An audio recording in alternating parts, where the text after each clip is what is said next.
Bonjour et bienvenue pour l'épisode 52 du podcast de La Boutiqueuse. La Boutiqueuse, c'est moi. Dans la vraie vie, je m'appelle Mélise, mais vous pouvez me retrouver sous ce pseudo sur les différents réseaux sociaux. On va commencer tout de suite avec la partie Tada! Et aujourd'hui, en Tada, on va faire de la magie.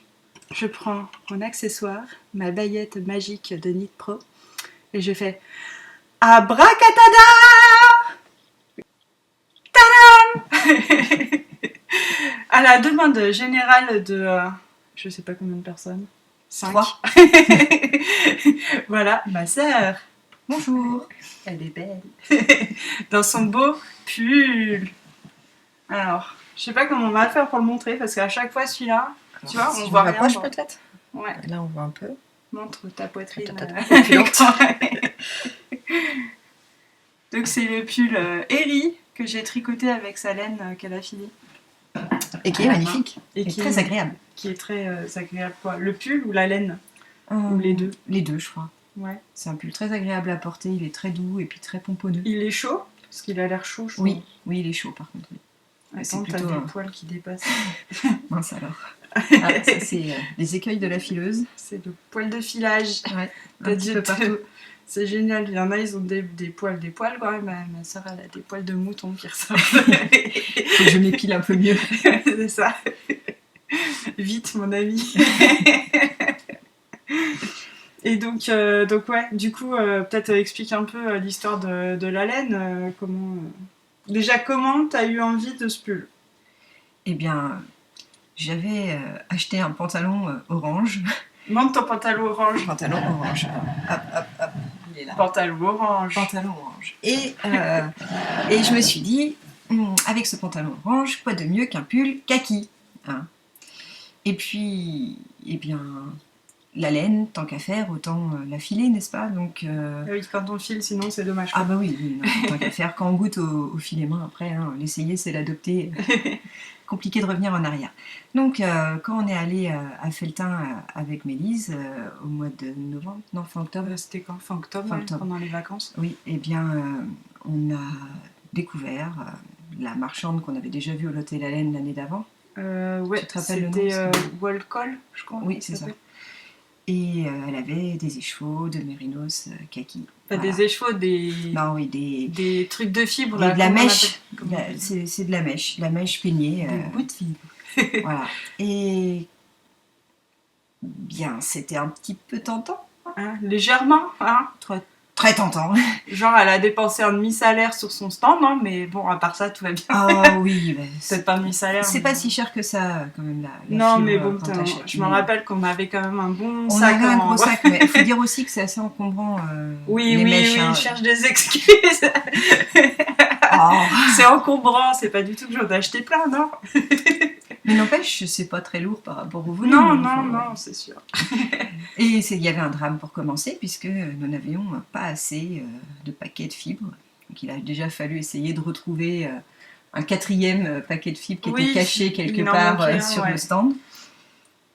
Ouais, parce qu'on s'était dit, parce que tu filais vachement fin à l'époque, et du coup, on partait sur de la fingering plutôt, et sauf, du coup, on s'était dit 3 écheveaux. Pour un pull, ça passe pour la taille que tu fais. Et, mais là, le truc, on s'était dit, bon, quitte à faire, on joue la sécurité et on en prend 4, quoi, parce que la couleur, on peut pas la recommander, quoi. C'est un peu compliqué. Puis, là, tout était dans le même bain, donc c'était c'était assez pratique. Et donc du coup, elle avait retrouvé un 4e écheveau caché, caché derrière, dissimulé à mes yeux convoites, derrière les fagots là. Plein de convoitises. et du coup, après, donc tu l'as filé. Donc j'ai filé et je t'ai tout donné à Noël en fait. Ouais. Et sauf que surprise, c'était plus épais que ce à quoi tu t'attendais. Voilà. Enfin, que ce que tu filais d'habitude. Mais avant, j'avais déjà acheté chez Alice Création un petit sachet de 50 grammes de mérinos kaki parce que je voulais voir combien je ferais de métrage pour pouvoir justement le racheter là si j'en trouvais pas ailleurs. Et c'était un petit peu kaki, mais un petit peu différent de...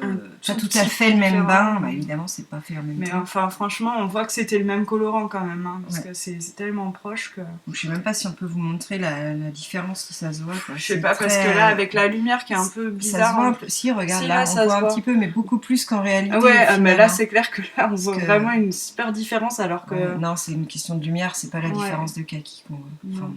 c'est vraiment très très très léger, quoi. Parce que Ça du se voit coup, pas. j'ai utilisé parce qu'on avait c'était que 50 grammes celui-là, et je l'ai utilisé du coup dans les côtes et les côtes du bas et les côtes des manches qui sont quand même assez longues sur ce modèle. Je vais montrer ce que ça donne sur la manche. Alors je me suis un peu enflammée en tricotant les manches là, mais Ouais. donc, elles sont un peu longues, hein. mais j'aime bien moi les manches longues. On voit vraiment rien, hein. C'est pénible cette lumière là. C'est ce vert, c'est un peu compliqué quoi. Parce que tu vois, mon pull, moi, il passe vraiment de la bonne couleur par contre. Ouais. Je sais pas. Mais la lumière joue beaucoup peut-être sur ce coton là. Et ouais, mais du coup, c'est vrai que... Attends. Là, c'est pas mal là. Ouais. Donc là, on voit quand même la démarcation. On la voit plus franche à l'écran qu'en vrai. Oui, franchement, je dirais là, qu'il faut ce qui est bien, savoir, c'est ça se que voit, mais il comme faut c'est vraiment des le savoir. côtes longues, même si les manches sont un peu longues, hop, on peut retrousser un petit peu. Voilà. Replier les manches et savoir si ça fait bas, peut-être. Ça fait bien. Ouais, vas-y, monte le bas. Ce que ça donne au niveau de la... Attends, faut que je recule. Donc voilà, en bas, c'est Ah la ouais, même on chose. voit pas mal là, la couleur. Ouais, on voit peut-être un peu là. C'est un peu mieux. Je pense sur qu'on le voit côté, bien. On là. voit là, ouais. Ouais. Ça rend bien. Et donc, résultat des courses, ça va bien avec le pantalon oui, hein, orange. Heureusement, hein, parce que sinon, c'est un petit peu dommage. la nana, elle achète, elle se galère à trop trouver, avoir un pull. à trouver de la fibre. Elle la file. Après, il faut la tricoter. Ah mais non, en fait, ça va pas du tout. Le pantalon acheté au mois de septembre et le pull Ou non, ou genre, t'as perdu du poids et tu peux plus mettre ton pantalon. Ah. C'est le truc. Ça, c'est pas un truc qui risque de m'arriver, mais. Ou t'as pris du poids pendant les fêtes. Peut-être plus. Tu rentres plus dans le pantalon. Ah mince. Ce serait ballot, mais non. Donc, Non, c'est parfait. Donc c'était, pour rappel, le pull Eri de Isabelle Kramer, qui est donc un modèle en rond qui se tricote de haut en bas, et après on fait les manches en rond, et après on fait l'encolure. Il y a un panneau de dentelle au milieu, avec de chaque côté des petites torsades et un petit point, texturé. Non, là c'est bien. Et sur les côtés, c'est du point de blé. Alors moi, je disais du point de blé double parce qu'en anglais, c'était double seed stitch. Mais alors en fait, il y a une personne qui, je sais plus ton nom, ça, pardon, qui m'a dit que parce qu'elle disait c'est quoi ce point de blé double en français, ça n'existe pas. Je dis, et donc je lui ai décrit le point et en fait, c'est du point de blé normal. Voilà, donc c'est du point de blé, tout simplement. Pourquoi s'embêter à dire double, hein, c'est vraiment très joli hein, comme motif. Ouais, le motif il est super beau et ça allait, enfin du coup l'échantillon c'était nickel pour ce modèle, donc ça va bien. Je pas galérer pour la taille ni rien. Et voilà, bon, Isabelle Kramer c'est du beurre de toute façon, c'est toujours très bien expliqué, il n'y a aucun problème pour suivre le patron, donc voilà. Non, mais c'est tout, hein. En tada, j'ai fait que un pull, désolée. Je t'ai pas fait une écharpe ou un bonnet en plus. Oh, hein. De toute façon, il n'y a plus trop de laine, hein. Il reste. J'ai pesé là l'autre jour, j'avais dit quoi 30 grammes de une et je crois 11 ou 12 grammes de. Du 50 grammes de celle qui est plus foncée, ouais. Donc, il n'y a pas grand chose pour faire quoi que ce soit. Donc... Oui, une chaussette. Ouais, encore. Ah, et puis bon, il n'y a pas de nylon. Non, ça va être... Ça serait pas terrible. Moi, du coup, on va faire. C'est quoi la prochaine rubrique Oh, c'est le quiz. Mais qui est-il sur mes aiguilles? Oui, qui est-il sur mes aiguilles? Il y a un autre pull. Ah, mais il y a plein de trucs en ce moment sur mes aiguilles. Elle risque pas de s'ennuyer des aiguilles. Ah non, mais ça, de toute façon, je pense que jamais. Dans mon magnifique sac à tada, il y a un pull qui n'est pas fini mais qui est quand même bien entamé. C'est ce pull Alors, comme ça. C'est le modèle Abella de Malorae, qui est Coraline Kérisi sur Ravelry, si vous cherchez pour ses designs. Et donc le pull Abella, c'est un pull en déca qui se caractérise par un très joli panneau de devant. On a des torsades en vis-à-vis, enfin de chaque côté, et un nid d'abeille au milieu. Voilà. Et on le commence par en haut. Alors c'est un peu, comment dire, la construction. C'est pas que c'est compliqué, mais on fait des petits bouts, et puis on rassemble tout, quoi. Donc en gros, on fait un demi devant, un autre demi devant. Après, on rassemble les demi devant. On relève ensuite le haut depuis les épaules. On repart en bas. Et après, on rassemble tout une fois passé les. Je le tourne dans tous les sens, personne ne voit rien. Une fois passé les emmanchures, après on fait en rond jusqu'en bas. Et en bas, il y a vraiment ce truc vachement chouette qui forme, là c'est le côté, on a un petit décroché là. Et alors moi ce que j'ai vraiment bien aimé, c'est qu'il est travaillé le décroché. Des fois on fait juste, on arrête de tricoter, tu vois, et puis on continue. Oui. Et basta. Alors que là, on a fait ça, on a arrêté de tricoter, on a continué, mais on a fait des diminutions. Et puis après, on a tout repris pour faire un petit motif au point de blé. Et ça rend vraiment joli, quoi. Ça fait vraiment bien fini. Je trouve qu'elle a fait du bon boulot, là, Coraline. Et ouais, et devant, donc ça. On a la bordure au point de blé, là, c'est mignon. Ça change des côtes. Et derrière, c'est que du jersey, en droit. Et donc ensuite, on reprend pour... alors c'est une encolure assez large, mais on la reprend pour faire une bande d'encolure. Donc je sais pas... moi, je lis pas les patrons avant, donc je sais pas en fait de combien de centimètres on fait. Et puis après, il faut reprendre pour les manches. Alors la seule modification que j'ai faite, moi, sur ce patron, c'est l'emmanchure. Parce que quand j'ai eu fini, quand je suis arrivée au moment où j'étais censée rassembler... sous les bras, j'étais là, comme ça, là, en fait, et je me suis dit, ça me semblait un peu petit par rapport à moi. J'avais peur d'avoir l'aisselle trop serrée. Mais en fait, c'est que j'ai pris... Enfin, ouais, je sais pas. Je sentais pas. Donc, je me suis dit, il faut que je rajoute 1 centimètre. Sauf que j'avais la flemme de défaire, tu vois. Parce que je suis un peu une grosse feignasse du défaisage. Du défaisage, ouais. Oui. Je suis pas une grosse feignasse en général, mais par contre, je déteste défaire, en fait. Donc, ce que j'aurais dû faire pour bien faire, c'est défaire les quelques rangs d'augmentation. Là, on fait des augmentations pour arriver pour avoir le petit arrondi d'emmanchure. J'aurais dû défaire jusque-là, rajouter 1 centimètre et refaire mes augmentations pour l'arrondi d'emmanchure. Sauf que j'étais une grosse feignasse, donc j'ai dit, tant pis, je rajoute 1 centimètre là. Donc vous allez voir, on voit tout de suite, ça fait un petit décroché là. Mais je pense qu'en relevant les mailles, ça se verra plus du tout, quoi.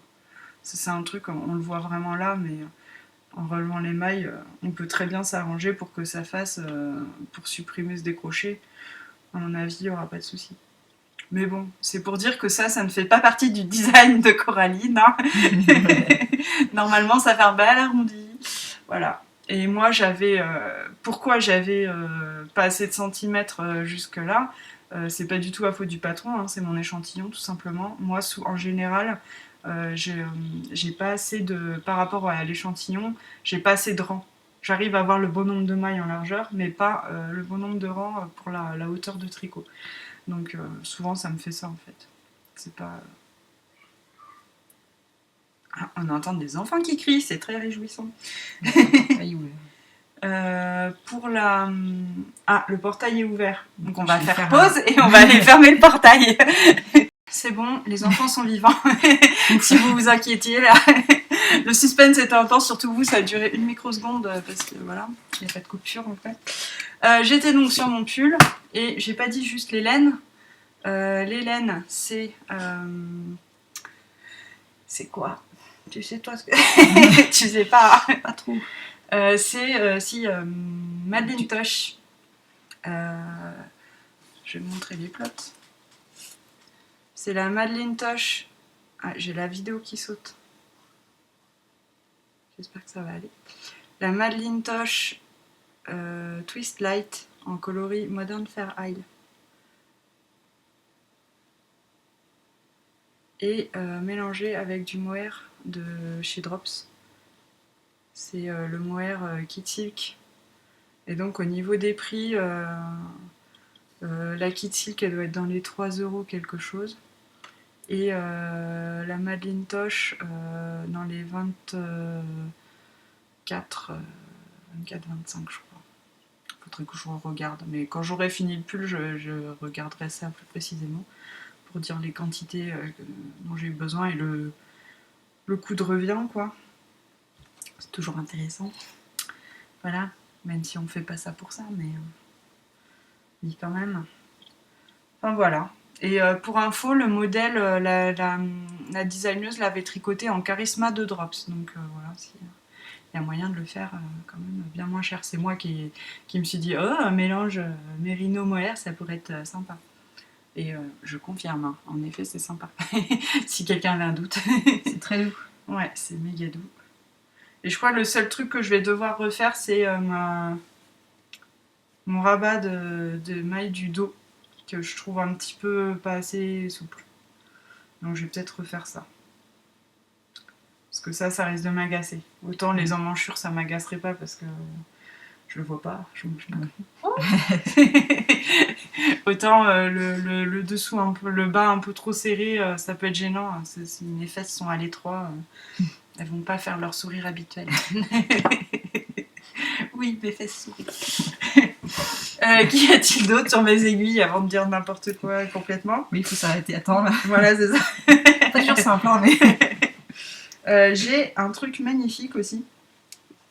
J'ai une chaussette que je tricote en test pour Isabelle, qui est Isa Missa sur Instagram et Isabelle Presse sur Ravelry. Et donc Isa, elle m'a contactée. En fait, elle avait fait une super jolie paire de chaussettes dans le cadre du Laine Athlon et elle avait posté les photos. Et j'avais dit que vraiment je trouvais super jolies ces chaussettes. Et on l'a un peu boostée. Elle avait envie d'écrire le patron, elle était pas sûre parce que elle avait encore jamais écrit de patron. On l'a un peu boosté parce que vraiment c'était super beau et du coup elle m'a demandé pour le test. Alors comme je l'avais un peu motivée pour écrire le patron, je me voyais pas lui dire non. Et puis en plus il me semble qu'elle le fait pour ensuite pour les chevaux solidaires, donc en plus c'est pour une bonne cause, donc voilà. Et donc voilà ce que ça donne pour l'instant. Alors là du coup c'est des chaussettes qui sont de la pointe vers la cheville et qui sont en 3 tailles. Moi je les tricote en 2,25 mais du coup en 72 mailles, alors que d'habitude je tricote mes chaussettes en 64 mailles. Mais comme c'est du jacquard, ça resserre quand même, c'est moins élastique en fait que quand c'est pas du jacquard. Et du coup je me suis dit en 2,25 mais en 72 mailles ça devrait aller pour ma taille de pied. Et effectivement j'ai essayé pour l'instant, c'est bon.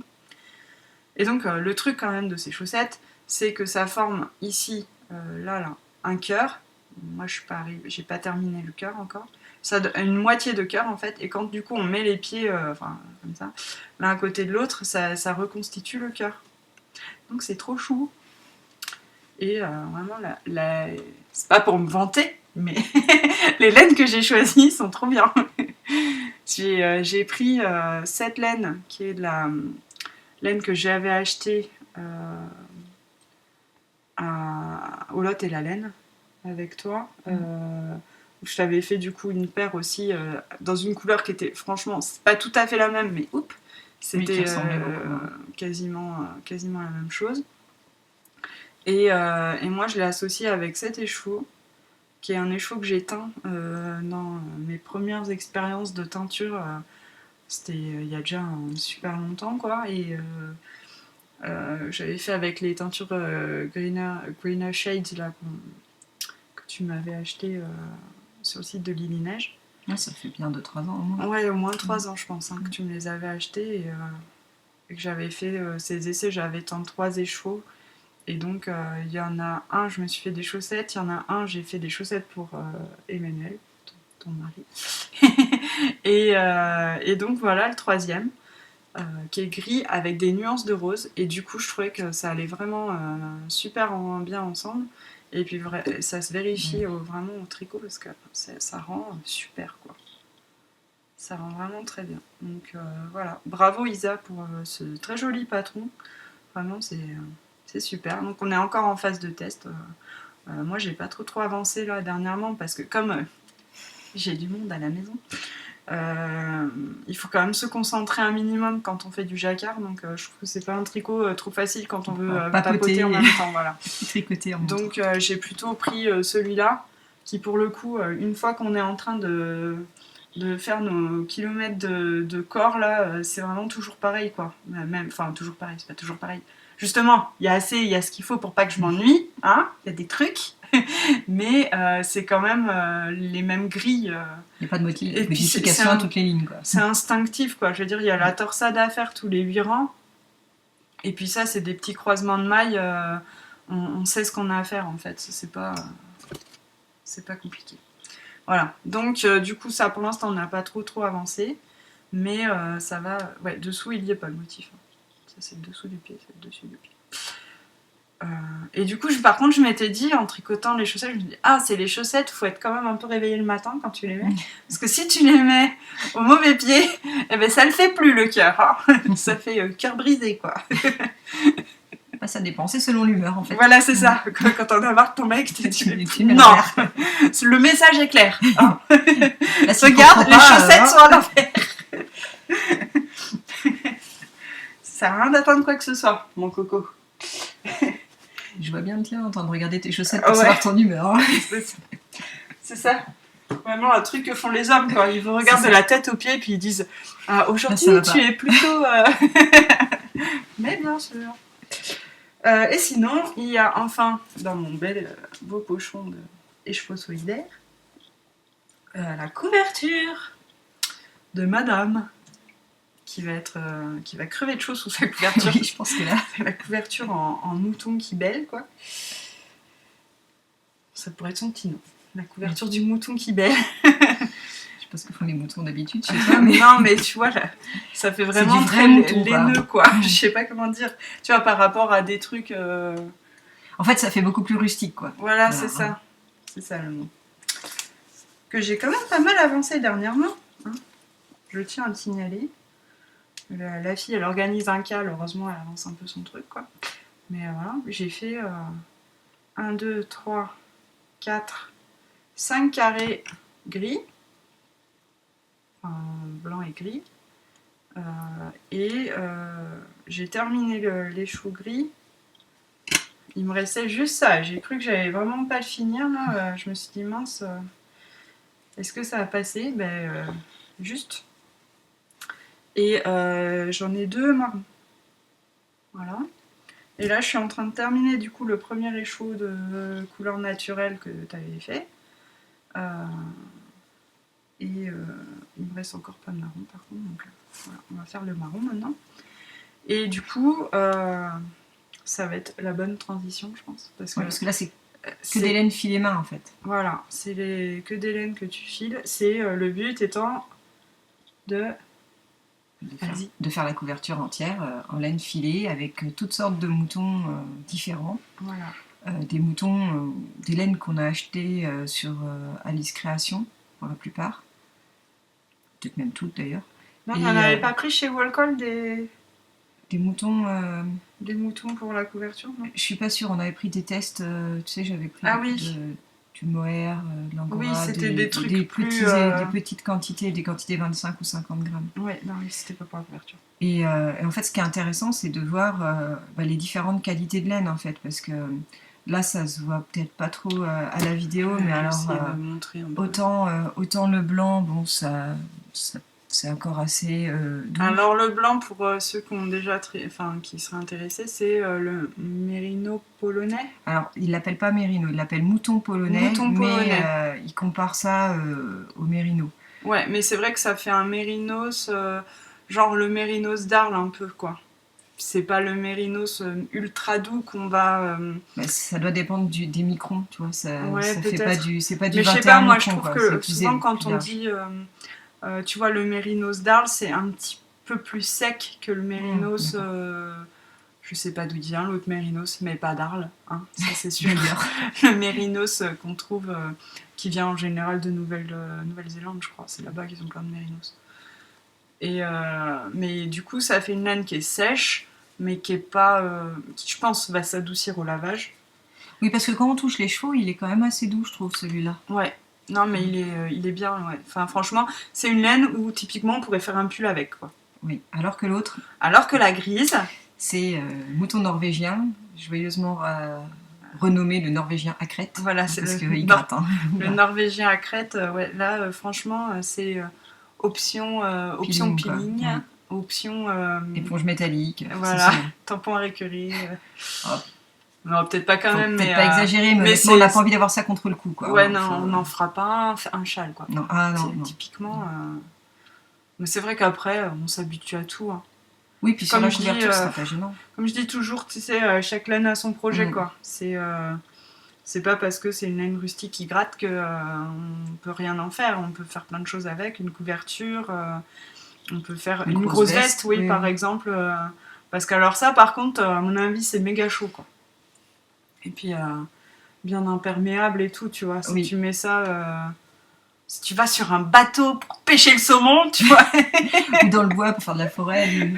Ou dans le bois pour faire de la forêt. Dans la forêt pour faire du bois. Couper des arbres.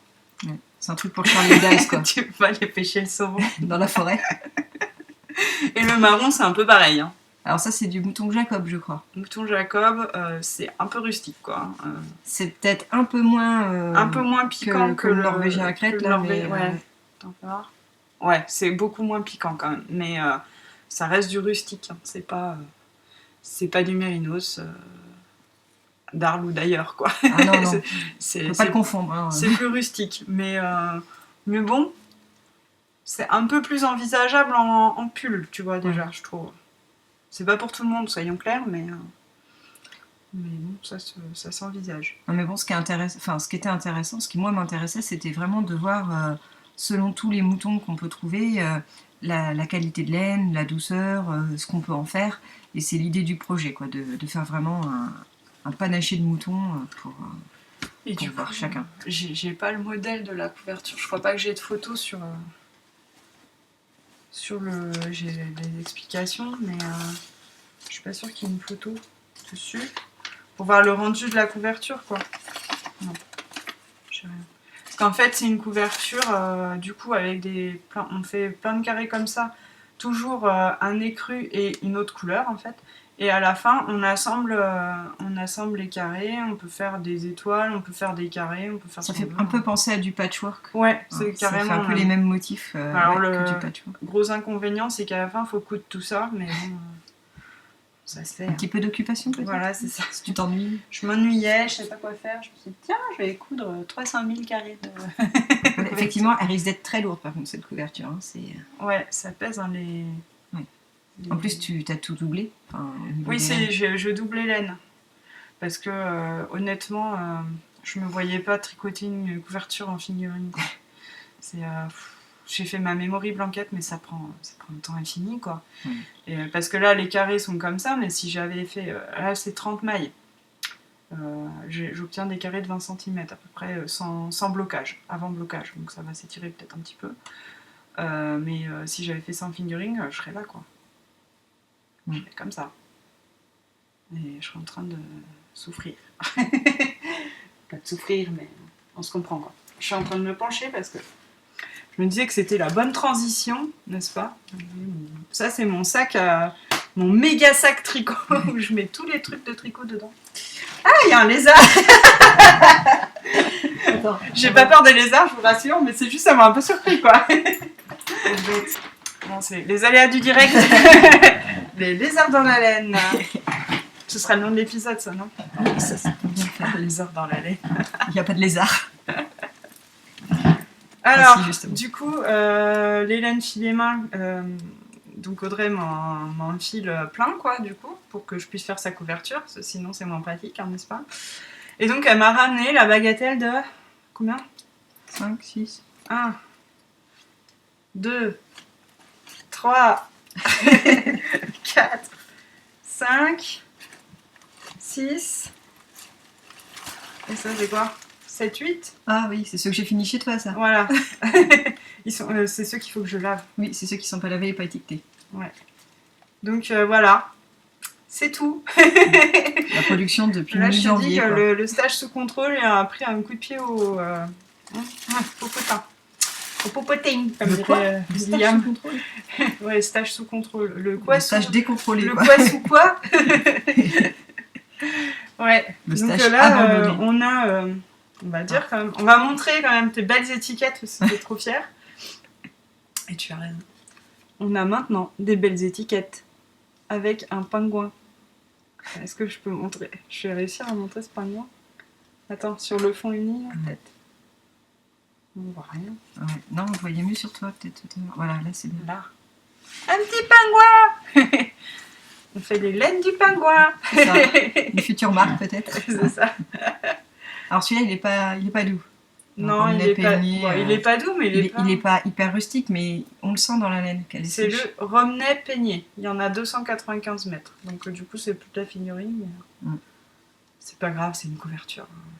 On va se détendre sur les épaisseurs. Et il y a des laines que je trouve moi pas faciles à filer plus fin en fait. Ça dépend beaucoup de la fibre. Il y en a, je les file fines naturellement et d'autres, c'est plus compliqué. D'autres, non. Oui. Je suis pas une professionnelle non plus. Non, mais enfin bon, t'as quand même une petite expérience comme ça, quoi. Oui, une légère expérience. Ça, c'est le Dorset Horn. Donc ça veut dire... Horn, ça veut dire corne, donc il doit être cornu, Ouais. le mouton. Il est un peu plus doux celui-là, je trouve. Ouais. Vite fait. On en a 279 mètres. Voilà. Là, c'est Perendale. 234 mètres. Ça va aussi. Hein. Ouais. Ceux-là, ils sont quand même Non, assez... c'est pas les pires. Hein. Là, c'est pareil, même le Texel, là, il est pas... Texel, ça va aussi. Ça, c'est pas non plus catastrophique. Bah non. Mouton Mouton finlandais. 273 mètres. Et celui-là, il est juste trop doux. Ah ouais, celui-là, c'est du Polworth. Et on en a combien? 297 mètres. Donc là, c'est de la sport que tu as fait. Et ouais, celui-là, il est méga doux par Ah contre. oui, ça c'est vraiment très Le agréable. Polworth, là vraiment, pour se faire un châle, c'est chouette. Hein. Ça doit être bien chaud. Et puis, super doux. Ouais, en pull, en écharpe, en châle, c'est... Du coup, ceux qui sont pas lavés, on va les montrer. Oh, oui, désolée pour les bruits de La tapis. pochette. C'est très sympa. Ça c'est le Icelandic. Ouais. Alors celui-là, il fait plus rustique tout de Ouais, suite. celui-là Ouais, est, ça se est rustique. Ouais, celui-là il gratte. Petite interruption. Débarquement d'enfants plus extraction de lézard qui est maintenant dehors. Pauvre bête. Ouais, parce qu'en plus, toi, tu vas dormir là, t'as peut-être pas envie d'avoir un lézard qui va te sauter sur le nez en plein milieu de la nuit. Non, mais je pense surtout à la petite bête qui serait peut-être pas plus à l'aise que nous. en Ouais, fait, la hein. pauvre. Du coup, on parlait du blanc. Et il en restait un, je crois, à montrer. Oui, le voilà. deuxième que tu as fini là. Et c'était du Falkland. Alors je crois que c'est pas mal ça. C'est assez doux aussi. Ouais, c'est pas mal, ouais, effectivement. On les touche dessus. Ouais, c'est doux. C'est peut-être pas aussi doux que le Polworth, mais Ouais, mais quand c'est même, bien hein. sympa. Hein. C'est pas mal, ouais. Ouais, et ça pour faire un... peut-être pas un châle, mais un pull. Ce serait nickel. Donc voilà, toutes les laines filément que tu m'as ramenées. Et puis, du coup, on enchaîne avec quoi? On peut montrer ce qu'on a acheté hier. Ce que tu as acheté. Ouais, alors hier, on a fait un périple chez Laine Paysanne. Coucou Laine Paysanne, si vous passez Bonjour. par là. Et c'était vachement chouette. En fait, Laine Paysanne, ils ont leur bureau à Bonnac, au-dessus de Pamiers, pour ceux qui sont dans l'Ariège ou aux alentours et qui veulent y aller. Donc c'est un peu perdu dans la pampa là-bas, mais c'est vachement bien. C'est en haut de la colline en fait, voilà, à droite. c'est ça, en haut de la colline à droite. Facile. Et du coup, oui, parce que toi tu voulais en profiter pour acheter un petit peu de fibre. Je vais aller chercher là. Vas-y, va chercher. Un petit peu, ouais. Un petit peu de fibre. Faudrait pas abuser non plus. Hein. Non, parce que bon, quand même, la voiture est chargée. Donc voilà. C'est les fulgures points. Voilà. Fulgure au poing. On ne voit même plus, quoi. C'est génial. On dirait une espèce de bête bizarre avec les yeux, là. Ouais. Ayez confiance dans l'appel de la laine. Pas trop. Donc voilà. On voit une légère différence de couleur. Donc là, vous voyez que c'est quand même plus gros que ma tête. Car ma tête est une unité de mesure connue. Comme le monde entier. Et donc on a... c'est pas marqué dessus par contre. Non. Alors ça c'est la tarasconnaise. Oui. Je la reconnais. C'est ce qu'on avait déjà filé... Enfin, filé, c'est toi qui l'avais filé, hein, c'est pas moi. Oui, mais on l'avait teinte ensemble avec les teintures à l'acide. Vous l'avez vu d'ailleurs avec le pull là, que tu avais fait qui avait le jacquard Ouais, rose et violet, le c'était pull Selena. Winterfjell de Skindernitz que j'avais fait. Donc voilà, on avait teint d'abord des petits bouts de nappe de toutes les couleurs et t'avais filé ça ensuite. Et donc voilà, deuxième tarasconnaise. Et donc là, il y en a 1 kilo. Oui, je mets ça de l'autre côté parce que c'est un petit peu encombrant. Et donc celle-là, c'est... Tu te rappelles? Non, je me rappelle pas parce que ce que je C'est me pas souviens, la rouge du... peut-être. Ce dont je me souviens, c'est que pour eux, c'était surprenant qu'elle soit sortie si claire parce que normalement, ça donne leur tissu qui est plus grège. Leur couleur grège, ouais. Mm. Pas du tissu. Là. Leur laine. Non, mais c'est que là, ça fait vraiment tissu en nappe comme ça, quoi. Ouais. Donc du coup, elle est un peu plus foncée, mais pas aussi foncée qu'elle devrait l'être. Oui. Et il me semble que c'est de la rouge du Roussillon. Et on le voit dedans qu'il y a des poils un peu plus foncés. Ouais. Vous pouvez voir ça. Ça fait... C'est pas si évident de voir. Non, on non, voit ça pas. se voit pas. On voit pas. Mais alors, du coup, tu vas en faire quoi de ça? Eh bien, plein de choses, hein, parce que l'idée, ce serait quand même de les teindre, mais là, du coup, avec des couleurs naturelles, on y reviendra peut-être un peu on après. parlera de ça après. Et puis, peut-être certaines parties de la teindre avant filage, en nappe, et puis pour d'autres, de les teindre en fil. Et puis aussi, peut-être de mélanger les nappes, la partie nappe, avec d'autres fibres, de jouer un petit peu, en fait, sur les matières. Ouais. Ça va être chouette. Ça va être plein d'expériences. Oui, plein de choses à faire, plein de projets à monter. Ouais, c'est ça. Oh mince. Ah ouais, c'est ennuyeux. Oh. On n'aime pas faire ça. Oh là là, on va s'ennuyer. Ouais, parce que ma soeur, elle est comme moi, hein, elle sait pas s'ennuyer non plus, si jamais vous aviez des doutes. Du mal avec la conception. C'est ça, je pense que ça doit être un truc dans l'éducation. Hein. C'est possible ça. Du coup, on va parler de nos teintures parce qu'on a hier et avant-hier fait nos expériences teinture végétale. Wouhou, pour la première fois. Oui. On avait des bonnes têtes de niaiseuses hein, quand même. Hein. Vous ne nous avez pas vu, mais on était comme ça. Parce qu'on était trop contents. Parfois, faut pas filmer. Hein. Elle veut pas faire sa tête de niaiseuse en direct. Enfin, c'est pas du direct, mais devant toute la France. Au moins ça, peut-être plus même. Donc qu'est-ce que je racontais avant de dire des bêtises? Je disais, oui, on a fait notre première expérience en teinture végétale. Donc, pour replacer les choses dans leur contexte, pour mon anniversaire qui était donc au mois d'octobre, tu m'avais offert des sachets de poudre tinctorielle, comme on dit, que tu avais acheté chez Alice Création. Il y avait donc de la garance et des feuilles d'indigo en poudre. La garance aussi, c'était de la poudre de racine. Poudre de racine de garance. Il y avait 100 grammes de chaque. Et en plus, tu avais acheté ce qu'il faut pour mordancer la laine. Donc 100 grammes d'alun et 50 grammes de crème de tartre. Donc, moi, en fait, bon, j'ai pas eu le temps de m'en occuper avant, quoi. Et puis je savais pas trop comment faire et tout ça. Et puis toi, il y a pas longtemps, ça y est, ça t'a pris, tu t'es dit que t'allais éteindre tout un tas de trucs avec ton jardin, quoi. En gros, si je résume.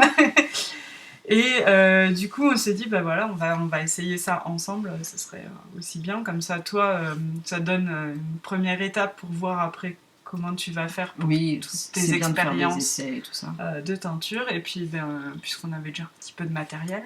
Et puis comme ça, moi, je vois aussi comment on fait. Et franchement, c'est pas si compliqué, quoi. Hein. C'est pas simple, soyons clairs. Puis Mais quelques écueils à éviter. voilà, c'est ça. On se rend compte des bêtises un petit peu après. Mais il bon. faut les faire, les bêtises, pour se rendre compte. Voilà, parce c'est que ça. Sinon, tu te rends pas compte. Non, puis tu sinon, te rends pas compte. Là, on se rend bien compte. Là, on le sait. Et ouais, et du coup, quand on est mercredi, lundi, on a mordancé la laine. Donc, moi, j'avais de la laine à tendre, donc ça tombait bien. J'avais du BFL en DK et j'avais du mérino nylon en fingering et du mérino cachemire nylon aussi en fingering. C'était pas doux du tout, d'ailleurs. Non, c'était pas doux. C'était rêche, c'était de l'éponge. Donc on a calculé en fait combien d'échevaux on allait teindre en fonction de ce qu'on avait pour mordancer. Oui, c'est vachement logique. Hein. Non, mais quand même, quand On j'avais est des acheté... pros, on n'en est pas. Non, quand j'avais acheté ce qu'il fallait pour mordancer, j'avais pas forcément prévu qu'on commencerait par 3 pulls, quoi. Mais bon. Voilà, c'est ça. Donc on s'est dit, bon, quelle quantité de laine on peut mordancer. Donc en gros, ça faisait 8 écheveaux.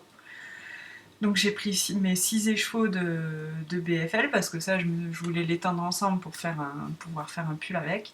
Et j'ai pris, puisque c'est de la DK, il en faut plus quand même. Et j'ai pris un écheveau de MCN et un écheveau de Mérinos nylon. Et du coup, j'avais envie de teindre le BFL en Garance et les deux autres avec l'indigo. Sachant que c'est la poudre de feuille d'indigo et que du coup, ça fait pas du bleu comme l'indigo. Ça fait. Et puis on n'avait pas le reste du matériel pour les cuves à indigo non plus, quoi. Ouais, faut non, quand même ça. Puis il faut plus de temps, quoi, et tout ça. Mm. Enfin bon, donc, du coup, voilà ce qu'on a fait. On a mordancé donc, notre laine, on a fait chauffer à 80 degrés pendant 1 heure dans le truc de solution de mordançage, là. Donc c'est en gros de l'eau avec 100 g d'alun et 50 g de crème de tarte, on avait fait. Donc on a fait ça. Et il y a les enfants qui passent. C'est des curieux. Et après, on l'a laissé toute la nuit. On l'a laissé toute la nuit. Avant ça, on avait nettoyé la laine avec de l'eau et du savon de Marseille. Enfin, nettoyé, trempé dans un bain d'eau et de savon de Marseille. Donc après, on l'a mordancé. Après, le lendemain, donc hier, on a fait... Alors, non.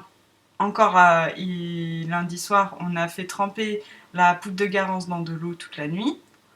Voilà. Et donc hier, on a teint. C'était trop cool. Donc on a pris ma poissonnière. L'objet le moins pratique pour faire de la teinture, je pense. Voilà, parce que alors pour ceux qui ne savent pas ce qu'est une poissonnière, ça peut arriver. C'est une espèce de grand plat en inox, mais qui est très long, on voit même plus mes bras. Qui fait la largeur de la gazinière, quoi. Mais pas large. Voilà, qu'on peut poser sur 2 feux de gazinière en fait. Ce qui est pratique pour du poisson, mais pas forcément pour la laine. Parce qu'au final, le problème, c'est qu'on n'a pas la même chaleur partout dans la bassine, enfin dans la poissonnière, et que du coup, c'est pas très pratique parce que pour teindre, il faut garder la même chaleur constamment partout. Et c'est voilà. Peut-être aussi qu'on avait beaucoup d'écheveaux dans cette poissonnière, ce qui fait que l'eau circulait peut-être moins bien voilà, aussi pour que la température soit uniforme. Donc c'était pas méga pratique. Voilà, donc ça c'est le premier truc, premier écueil. Ne teignez pas vos écheveaux dans une poissonnière. Et si vous croyez que ça marche, bah non. En fait. C'est pas très, ça marche, mais c'est pas le plus pratique. Non. Donc il vaut mieux prendre une grosse marmite ronde qu'on met sur un seul feu, et ça c'est plus simple. Voilà, premier truc. Et ensuite, on a eu le problème pour les écheveaux dans l'indigo, parce qu'on n'avait pas fait bien diluer en fait la poudre d'indigo. Je pense qu'on n'avait pas trop de recettes pour ça non plus. On n'avait pas trop de recettes, on savait pas trop comment faire. Autant pour la Garance, c'était assez clair et assez explicite. C'était bien expliqué. Ouais. Et là, pour l'indigo, Non. c'est la poudre, là, c'était pas du tout expliqué. Ça s'appelle aussi du henné noir, s'il y en a qui connaissent. Et donc, on avait juste mis la poudre dans de l'eau avant, mélangé, mais ça se mélangeait pas super bien, faut être honnête. Et après, mis dans le bain de teinture, enfin, dans la bassine de teinture, qui là était une bassine ronde. Pour le coup, elle était très pratique pour les montées en température, Ouais, mais mais par contre après on a eu le problème qui est resté en fait la poudre n'étant pas bien diluée, on a eu plein de grains de poudre dans les échauds mais bon, puis il va y en avoir les 10 prochaines années, je pense. ouais, il y en a il y en a encore plein qui restent quoi. Donc on va vous montrer ce qu'on En fait, ça l'étape donne, qu'on a oubliée, c'est de filtrer. En fait. voilà, on aurait dû filtrer ou la Or, laisser soit- tremper peut-être la veille, comme Ouais, pour la garance. si on l'avait laissé tremper la veille, ce serait peut-être bien dilué, je sais pas. Ou peut-être sinon, il faut mettre dans un petit sachet comme un sachet de thé. Peut-être. Ou alors filtrer. Bon, il y avait un truc à faire en tout cas Visiblement, on n'a pas fait. qu'on n'a pas fait et que c'est la même merde. Hein, faut dire ce qui est parce qu'après on se retrouve à rincer pendant à peu près je crois qu'on a utilisé 3 mètres cubes d'eau. C'est écologiquement catastrophique. Pitoyable. Pitoyable. Ah non, c'est le degré zéro de l'écologie. Hein, voilà, c'est ça, même moins 20 là, je crois. Il y a 3 espèces qui ont disparu à cause de nous. C'est ça, désolé les ours. Bon, du coup, voilà ce que ça donne quand même. Alors pour la garance d'abord peut-être. Alors, faut dire aussi que quand j'avais acheté la poudre de garance, j'avais pas spécialement pensé qu'on ferait 6 écheveaux avec, donc j'avais pas trop regardé non plus la quantité qu'on pouvait teindre. Donc en gros, j'avais la quantité pour un écheveau. Voilà, parce qu'en fait la garance, il faut à peu près autant de grammes de garance, enfin de cette poudre en tout cas, que de grammes de laine. Donc là, on aurait dû mettre 600 grammes de garance minimum. Au moins parce que C'est selon 100 les à- recettes, ils mettent ouais. 100 à 125, 100. 150 parfois. Mais Voilà, donc bon, c'était au moins 600 grammes. Nous, on avait 100 grammes pour 6 échauds. Donc, autant dire qu'en fait, on s'attendait, moi, vu ce que je vois sur la garance, sur notamment les laines de Nathalie de By Night, je m'étais dit, si on a un léger saumonné, ouais, un beige rosé, quoi. ce sera déjà pas mal. Et donc, voilà le résultat Le beige de notre saumonné. beige saumonné. Ah il est, mais un magnifique rouille, en fait. Ça fait un orange rouille. Et on a des nuances, je sais pas si on les voit bien à l'écran, mais ça je pense que du coup c'est dû au fait qu'on pouvait pas super bien touiller mélanger notre... entre le fond de la poissonnière et le haut de la poissonnière, peut-être entre la gauche et la droite. Voilà, et que du coup la température non plus du bain n'était pas uniforme à cause de ce qu'on vient de vous expliquer sur la forme de la poissonnière. Ça se voit. Ça se voit peut-être un peu. Moi je le vois, mais je suis alors, pas sûre du qu'à coup, l'écran ça se voit. enfin, moi ça me dérange absolument pas parce que j'aime bien aussi les laines qui sont pas unies, quoi. Ça fait un faux uni du coup. Là peut-être. Voilà, oui. Là on voit quand même que c'est bien plus foncé là qu'en bas, quoi. Comme ça. Et donc voilà ce que ça donne. Alors quand même, je trouve que c'est assez inespéré. C'est assez incroyable d'avoir une teinte aussi franche, aussi vive, aussi. Enfin voilà. Moi je m'attendais très light en colorant. Quoi. Ah ouais, moi je m'attendais vraiment à un truc hyper clair. Je m'étais dit peut-être un léger corail. On s'attendait même à devoir le reteindre en fait. Oui, voilà. On s'est dit bon, si ça marche pas, c'est pas grave, on fera. C'était vraiment inespéré, quoi. Alors là, quand on a vu ça, parce que déjà, bon, après ça. Quand on les a sortis du bain, c'était vraiment très très foncé. Après, ça s'éclaircit en séchant, évidemment. Mais alors là, quand même, je m'attendais pas à un truc aussi foncé. Hein. C'est super beau, je suis super contente. C'est quand même magique, hein, la teinture végétale. C'est-à-dire qu'avant on avait fait un stage au Lot et la Laine, et c'est vrai qu'avant ça, moi, je n'imaginais pas qu'on pouvait faire des couleurs aussi vives, ouais. avec des plantes, mais en fait, si, évidemment. Ouais, c'est vraiment trop trop beau, quoi.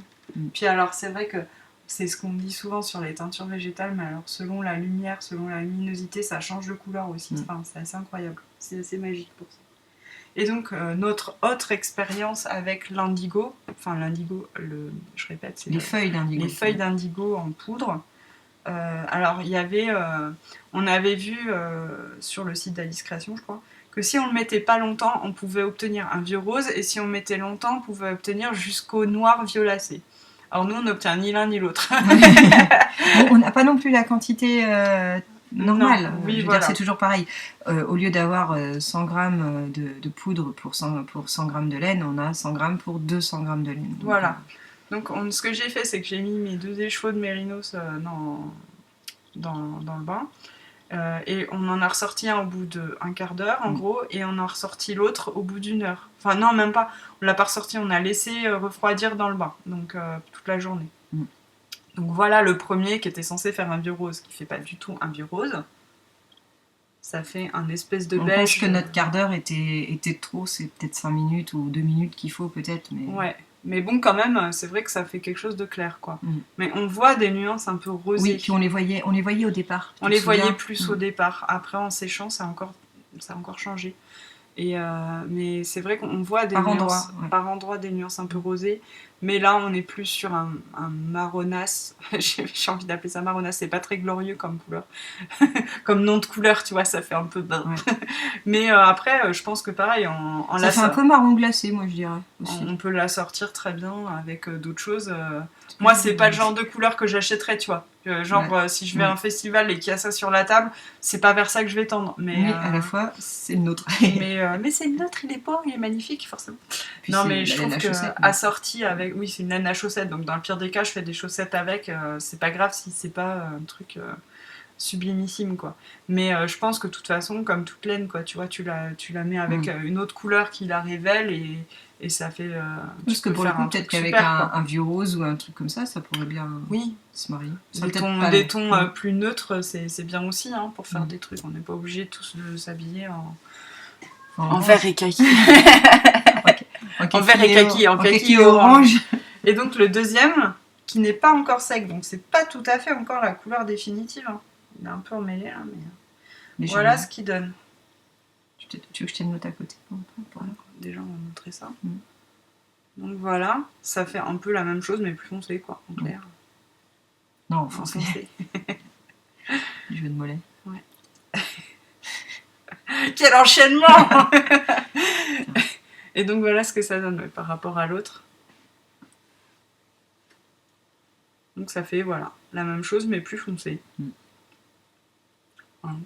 Puis après, c'est pas la même base non plus, donc il y a ça aussi. Oui, c'est pas pareil. Ouais, parce que là, c'est MCN et là, c'est le Mérinos Néon. Donc voilà, mais on est plutôt... Donc ça, c'est les échos qu'il faut qu'on... qui étaient pleins de poudre et que c'était infernal, quoi. Alors, je sais pas si on le voit, là. Il y en a plus trop qui ressort, quand même. Hein. Parce qu'hier encore, quand c'était sec, on le secouait et il y avait encore un petit peu de poudre qui sortait. Non, je pense que ça va se tasser. Et puis là, je le secouerai une fois qu'il sera sec. Et voilà. Mais alors, en tout cas, c'était une super expérience. Moi, je suis super contente d'avoir fait ça. Et ça donne vraiment envie d'en refaire, quoi. Oui, et de regarder tout ce qu'il y a dans le jardin d'un autre œil, en fait. Voilà, de voir ce qu'on peut faire avec ce qu'on a. Et ça, c'est vraiment, vraiment top, quoi. Tu montres peut-être tes trucs de filage maintenant, parce que c'est vrai qu'on n'a pas montré, du coup. Donc moi, oui, je file au fuseau. Hein, donc, mais qu'y a-t-il sur mon fuseau? Il y a du Shetland. Du Shetland. Qui est en mèche peignée, comme ça. Donc là, je les ai déjà divisés, en fait, parce que c'est plus large que ça au début quand on l'achète. Ouais, mais c'est plus facile, du coup, à filer quand on divise un peu la mèche, d'avoir un ruban un peu plus fin. Après, je pense que c'est au goût de la fileuse, mais moi, ce que je préfère, c'est préparer la fibre avant, l'étirer un peu pour pas arriver sur un gros tas de laine d'un seul coup. Et puis, au moment où je la file, en fait, eh bien, j'étire encore avec mes doigts pour avoir la quantité que je veux. Donc, en fait, le principe, on va donner de la torsion en faisant tourner le fuseau. Donc je fais ça sur ma jambe, je sais pas si on voit pas trop. On voit pas trop. Peut-être recule. Ouais. Si tu recules la chaîne. Donc en fait le principe, voilà, c'est de garder l'équilibre. On a de la torsion et après moi je bloque pour que la torsion s'emmagasine dans la partie basse. Et après en fait je tire un peu en haut et je lâche. Vous voyez la torsion, je sais pas si vous l'avez bien vu, mais la torsion remonte dans le fil qui devient beaucoup plus fin évidemment. Donc là j'ai la partie qui est en fil. Je redonne de la torsion et au fur et à mesure, vous voyez, j'étire tout pendant que mon fuseau tourne en fait. J'alterne les moments où je bloque pour que la torsion s'emmagasine et le moment où je lâche pour qu'elle remonte dans la fibre. Voilà. Bon, ça casse souvent, c'est normal. C'est pas grave, on recommence. On ajoute les morceaux. On rafistole. Ça se rafistole très très bien la laine. Vous voyez, ça va quand même relativement vite. Ouais, ça va vite parce qu'elle est experte, quoi. C'est peut-être pas le terme. Mais... Non, mais bon, oui, je veux dire, une certaine expérience de la chose. C'est ça. Donc après, en fait, ce que je fais, c'est que je rembobine autour. Voilà, puis on reprend. Donc, Attends, je voudrais le montrer de plus près, le fil.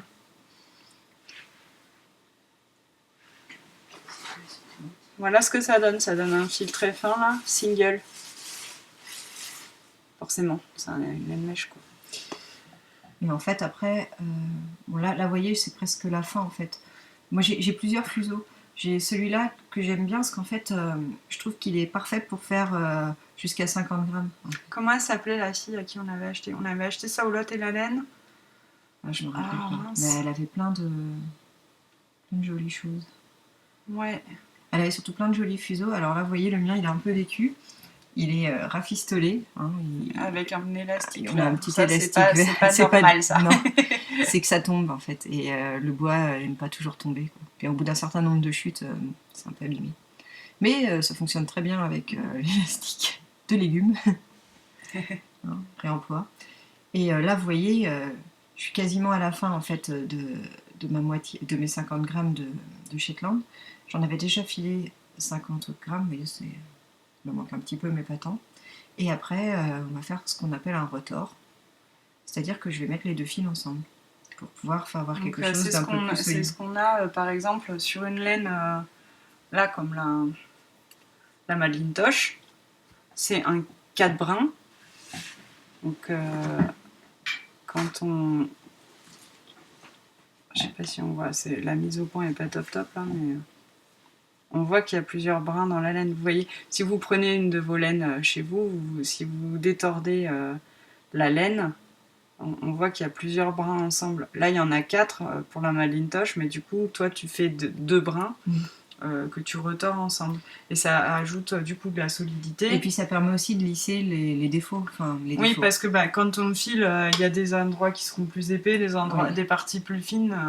Ça, c'est normal. Mais du coup, c'est vrai que de mettre 2 fils ensemble, ça permet que ces écarts... De lisser les écarts. Voilà. Ça, quelque chose de plus régulier, c'est plus facile à tricoter aussi, j'imagine, c'est plus pratique. Ouais, j'imagine, ouais. J'ai jamais tricoté une laine filet main en single, donc je sais pas, mais c'est vrai que ce qui nous faisait peur aussi, c'était la solidité déjà pour commencer. Parce que après, c'est vrai que quand même, mais la single finalement, c'est quand même aussi.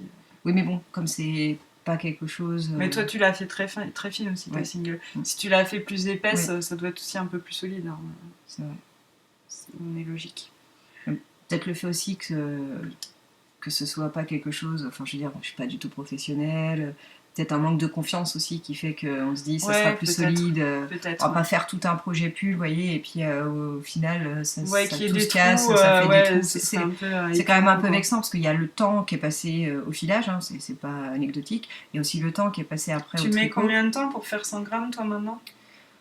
Je mets 3-4 jours. 3-4 jours. En travaillant, enfin je veux dire 3-4 jours le soir.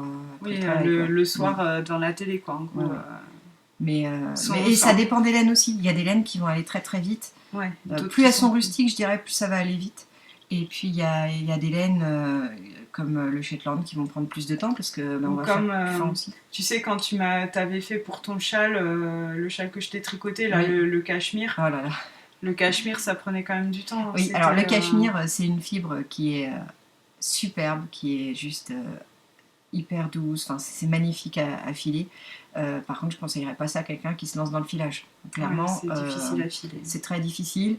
J'avais les mêmes problèmes que je peux avoir avec des fibres très rustiques pour le coup, où les fibres sont assez courtes. Voilà, ce que j'ai. C'est des fibres courtes et du coup ça, à étirer, c'est pas pratique, ça casse souvent. Par contre, c'est un rendu superbe, quoi. Mais c'est magnifique et puis c'est d'une douceur à tomber par terre, quoi. Hein, mais c'est super, mais bon, c'est vrai que c'est plus technique, quoi. Oui, il faut pas commencer par ça, quoi, parce que là, c'est pas possible. Donc, du coup, ouais, c'est bien de commencer avec des laines assez rustiques au final, si vous voulez vous lancer dans le filage. Faut vraiment des choses assez ça, rustiques. c'est le fuseau que tu conseilles aux débutants, toi? Oui, oui. Bah, c'est avec celui-là qu'on avait commencé, ouais. nous. Et c'est vrai qu'il est chouette, c'est le Chrome Ski qu'on trouve sur Alice Création. Et il coûte combien? 9,90 je crois, c'est en dessous de 10 euros. 9,90. Si vous voulez en acheter plusieurs, c'est moins cher. Si vous voulez 5 fuseaux ou 10. Et du coup, c'est pas très cher le filage comme activité quand même, je trouve. Non. Parce après, que... après, il existe plein de sortes de fuseaux différentes. Hein. Nous, là, on oui, a mais plus tu ou moins vois, les mêmes. par exemple, Il y en pour a qui- commencer, Mm. tu peux te faire un kit avec un fuseau à une dizaine d'euros. Tu prends plusieurs sortes de moutons.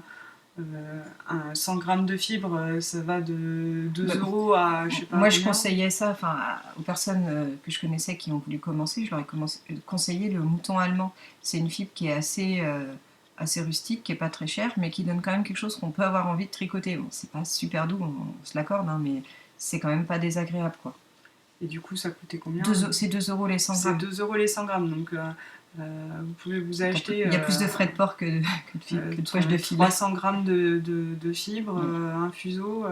Vous en avez même pas pour 20. Enfin, vous en avez pour une vingtaine d'euros, frais de port compris, quoi. Oui, et puis une fois que vous avez filé les 100 grammes de mouton allemand, je pense qu'on peut se lancer sur des trucs comme du mérinos ou des choses comme ça. Hein. Faut pas. Faut pas avoir peur en fait. Non, pas du tout. Faut se lancer et puis essayer et puis voilà, si ça marche, ça marche, ça marche pas. C'est en filant qu'on progresse, hein, parce que clairement, nous, à l'issue du stage de filage, on faisait quelque chose de catastrophique, c'est normal. Hein, ouais, c'est ça. Il faut continuer. Oui, il faut persévérer, et puis c'est à force d'en faire que. Parce que nous, après, on avait passé. On filait tous les jours après le stage de filage, et c'est vrai qu'on avait quand même, la semaine suivante, vraiment progressé. Ah, ça va très vite. Hein, ouais, vite, ouais. Et puis, tu vois, après, j'avais fait le BFL là, pour le pull que tu m'avais tricoté. Et là, tu as bien vu avec le mérino de cette année que ça a encore évolué en termes de... tu as vachement progressé, moi je trouve, en termes de régularité notamment. Donc c'est vraiment à force d'en faire. Quoi. Quand je dis régularité, c'est l'épaisseur de la fibre, enfin du fil en fait. Des fois est très fin, des fois est très épais. Et c'est vrai que ça, on l'avait beaucoup assez marqué sur le BFL, alors que là, sur celui-là, là, sur le vert là, que tu as, c'est beaucoup plus régulier. Bon, évidemment, il y a des différences. Hein, il y a des différences, mais ça ressemble plus à de la laine. Franchement, quand on le tricote après, ça se voit pas. C'est ça aussi. Faut pas avoir peur. Quand on a des fibres, des fils irréguliers, faut pas avoir peur de les tricoter parce que franchement, le tricot, ça lisse encore les irrégularités, quoi. Oui, parce que même sur le pull en BFL, on voit pas de... Oui, il n'y a pas des trous, il n'y a pas des trous dedans. Tout d'un coup, c'est une bosse, quoi. Ça fait pas ça. C'est clair. Donc, faut vraiment pas hésiter à y aller, quoi. C'est vachement bien. Et celui-là, je m'en sers, moi, pour faire les retors, parce qu'en fait, on tient bien les 100 grammes. Bon, c'est temps d'arrêter au bout des 100 grammes, mais ça tient sur ça. Donc, c'est intéressant, parce que ça fait un écheveau d'une seule pièce, quoi. 100 grammes d'une seule pièce. Et bon, je pense que à tricoter, c'est aussi agréable. Ouais. Et après, il y a encore d'autres outils. Vas-y, montre. Qui peuvent servir. Alors, j'en ai de plusieurs tailles aussi. Alors, ça c'est le jeu. Mon mari voulait le prendre pour l'emmener au collège pour dire c'est le c'est quoi donc. Le schmilblick, si vous préférez. Alors, ceci est un mandrin. Ça sert à mesurer la laine en fait, parce que quand on a terminé les choses, j'ai quelque chose que je peux montrer.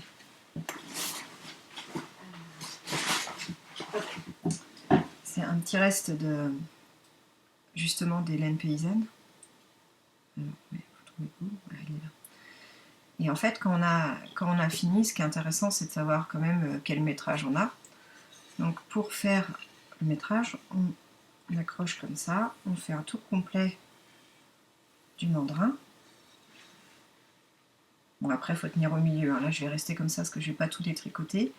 Et en fait, chaque fois qu'on fait un tour complet sur ce mandrin-là, ça fait 180 cm. Donc après, on compte le nombre de tours qu'on a fait. Et puis ça permet de savoir quel métrage on a. Ça permet de faire un écheveau aussi. Oui, aussi, accessoirement. Et puis, il y a plusieurs tailles. Alors ça, le grand, c'est pour justement quand on a à partir de 50 grammes, c'est plus facile parce que sinon, sur un petit, j'en ai un petit également, mais après, ça fait une grosse épaisseur à chaque bout et on sait plus exactement. Ouais, c'est très imprécis. C'est pas très pratique, c'est bien pour faire des mini, quoi. Oui, ou pour quand il me reste un petit peu à la fin. Ouais, parce que quand on fait les retors, c'est pas toujours égal. Ça permet de savoir ce qui reste à peu près pour finir. Ouais. Bon, je crois qu'on a parlé de tout ce qu'on devait parler. En termes de filage, en termes de tricot. Moi, je voulais juste montrer ma super cousette de la semaine. Enfin, j'ai fait ça il y a 3 semaines, je crois déjà, un petit moment. J'ai cousu des mouchoirs. C'était la partie couture ridicule, mais bon, bref. J'ai cousu des mouchoirs en tissu pour mes enfants. Voilà ce que ça donne. Alors, celui-là a déjà été lavé. Et celui-là, non, pas encore. Il n'a pas encore été servi, celui-là. Le dernier de la pile. Et ouais, parce que c'était mon petit défi écolo de l'année, c'était de faire des mouchoirs en tissu. Et voilà, parce que bon, c'est vrai que les mouchoirs, c'est un peu une catastrophe écologique. Les mouchoirs en papier, on s'en sert, voilà, une fois, on les jette, merci quoi. Quand on est 4 à la maison pendant l'hiver, ça fait un peu mal au cœur de voir tout ce papier qui sert à rien quoi, au final. Alors que bon, il suffit de les laver et ça marche bien aussi. Et pour l'instant, c'était un essai, donc j'avais acheté en fait de la popeline de coton c'était Mercerine, je crois, parce que je commandais autre chose, donc et j'ai regardé un petit peu et c'était les soldes. Alors ça m'a vraiment rien coûté, j'en ai pris 30 cm, qui est en gros la taille de mon mouchoir, quoi. Et j'en ai pris 30 cm et ça m'a coûté, je sais plus, 2 euros, quoi. Même pas.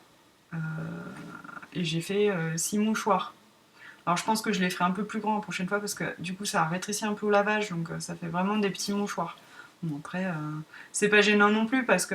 Alors moi l'idée pour les mouchoirs c'est plutôt de les utiliser comme si c'était des jetables.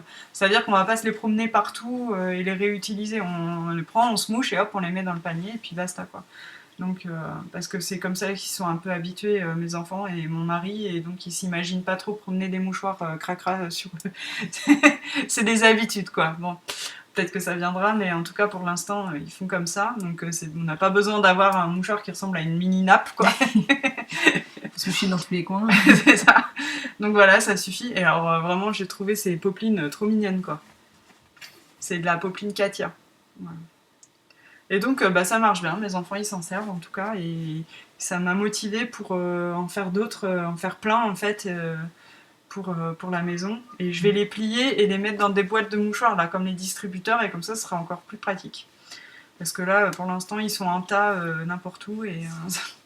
Enfin, pas quand ils sont sales, hein. Quand ils sont sales ils sont dans le panier, mais quand ils sont propres, je les empile là dans la chambre des enfants, mais c'est pas super pratique quoi. Donc voilà, la cousette utile. Et sinon, je voulais parler des résultats, parce qu'il y avait le relais 4x4 laine du lainathlon. Et donc, c'était la semaine dernière. Et voilà. Et du coup, j'ai fait les totaux. Et je peux vous dire qui a gagné et qui a gagné quoi aussi, hein, parce que c'est aussi ça qui est chouette, c'est de gagner des trucs. Alors, j'ai mon petit papier. 22 équipes, donc ça c'est trop bien, ça veut dire qu'on était 88 quand même en course, ça fait bon... Ça fait du monde. Ça fait du monde, hein. On s'imagine ça dans une pièce, eh ben ça fait du monde. Faut au moins une salle des fêtes, quoi. Et donc il y a 5 équipes qui ont fait plus de 2000 mètres, donc ça c'est quand même assez impressionnant je trouve, 2000 mètres, sachant que chaque personne tricotait 2 jours, tricotait ou filait ou crochetait ou voilà, ou tissait. Mais ouais, sur 2 jours par personne, donc sur 8 jours, 2000 mètres, ça fait quand même une somme, quoi.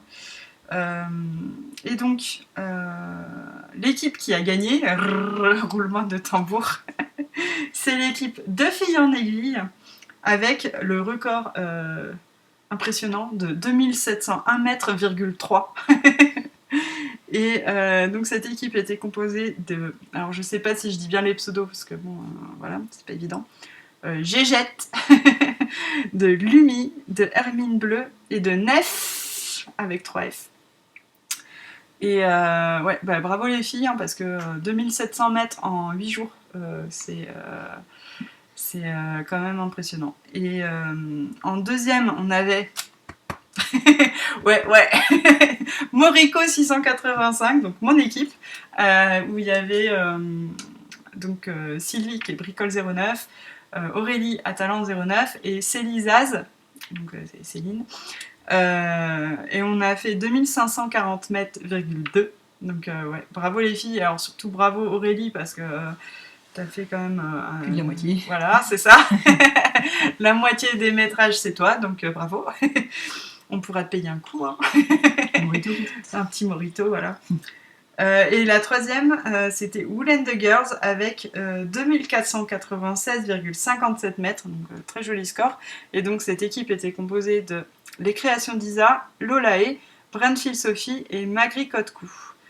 Donc ouais, bah, bravo aussi les filles, presque 2500 mètres à vous quatre, c'est aussi assez impressionnant. Le plus fort métrage de toute la course, c'est Hermine Bleu, donc une des l'équipe gagnante qui l'a fait. Elle a fait 1423,90 mètres à elle toute seule. Autant dire qu'il y a des équipes qui n'ont pas fait ça à 4. Et alors, la technique du renard futé, tu vois, de Hermine Bleu, c'était d'avoir tricoté un fil, non pas en double, non pas en triple, non pas en quadruple, mais en octuple. Ah oui. Elle a tricoté un fil hyper lace, quoi. En 8, quoi. 8 brins ensemble. Et donc, évidemment, ça a fait un métrage de folie, quoi. Et le deuxième plus fort métrage, eh ben, c'était Atalante 09, donc Aurélie, avec 1028 mètres, ce qui est pas dégueu non plus. Et alors, elle, la technique du renard, pour elle, c'était... alors, il y avait des tricots en double, je crois qu'il y en avait un en triple. Et c'était aussi des bonus sponsors, parce que déjà elle sponsorise en fait, puisqu'elle a une mercerie qui est un instant chez moi, instant réclame, un instant chez moi, sur internet et à Tarascon-sur-Ariège.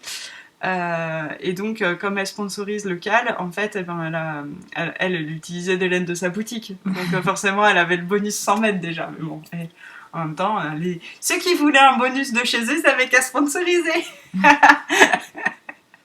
Et bon, du coup, voilà, elle avait ce bonus et je crois qu'elle avait utilisé un patron aussi qui était sponsor. Donc voilà, ça fait des bonus 100 mètres. Mais en tout cas, ben voilà, hein, c'était... parce que Hermine Bleu, elle disait, ouais, j'ai l'impression d'avoir un peu triché, quoi, quelque part. Mais bon, les règles étant les règles, n'importe qui pouvait faire la même chose, en fait. Hein, c'était autorisé. Donc tu as gagné en toute légitimité. Voilà. Et donc, ben, les filles de l'équipe... Deux filles en aiguille, vous avez gagné chacune un patron de Marion Knit, qui est notre dernier sponsor en date et qui offrait en fait 5 patrons. Donc 4 patrons pour toutes les filles de Deux filles en aiguille et puis un 5e patron pour Aurélie Atalante 09 puisque je voulais le donner à la personne qui avait fait le plus fort métrage, mais en l'occurrence c'était une des gagnantes. Donc du coup, c'est le 2e plus fort métrage. Et donc ce sera pour toi Aurélie. Voilà, félicitations. Et puis merci à Marion de nous avoir offert les patrons, c'est vachement sympa.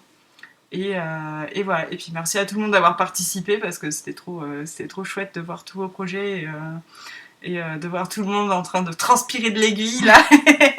C'était rigolo. Donc voilà, bon bah je crois que ça fait déjà quand même un bon moment de parlotte et puis il y a un repas à préparer je crois pour midi. Donc voilà, on est 9 en ce moment donc ça croûte. Des Doberman, ouais. Donc voilà, et bien comme on dit, sur ces belles paroles, à bientôt. Ciao.